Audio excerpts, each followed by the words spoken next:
So my name is Brian. I'm studying remedial massage at VU Polytechnic.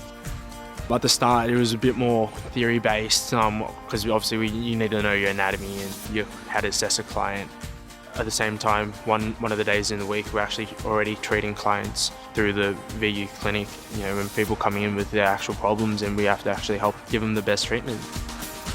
One of the main reasons why I decided to come here to VU Polytechnic was the opportunity to work with the Western Bulldogs as part of their cadetship. It's just something so unique, and no other institute really offered that. To be around a professional sporting environment, that's been the real difference. The teachers have been great, really. I've learned a lot from each one of them.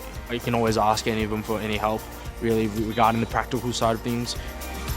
What I enjoy most is probably the hands-on approach. Day in, day out, you're working on your skills with your hands to make yourself a better massage therapist.